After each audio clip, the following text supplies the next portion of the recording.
ప్రత్యేకంగా ఈరోజు మనం ఏర్పాటు చేసినటువంటి అంశము రెండు విషయాలు. ఒకటి కులము, రెండవది మతం.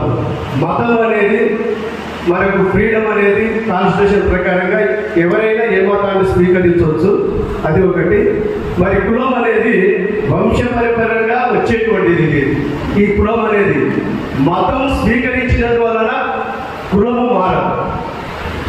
కనుక దయచేసి గమనించాల్సినటువంటి విషయం ఏంటంటే ఏ మతమును స్వీకరించవచ్చు కానీ కులం అయితే మారదు. కానీ కాన్స్టిట్యూషన్లో ఉన్నటువంటి సమస్య ఏంటంటే ముస్లిమ్స్ లేకపోతే క్రైస్తవులుగా అయిన వాళ్ళు మాత్రమే ఎస్సీలుగా ఉండడానికి అవకాశం లేదంట. మిగతా వాళ్ళు హిందువులో ఉన్న ఎస్సీలు ఉండొచ్చంట, బౌద్ధులుగా ఉన్న ఎస్సీలు ఉండొచ్చంట, సిక్కులుగా ఉన్న ఎస్సీలుగా ఉండొచ్చంట.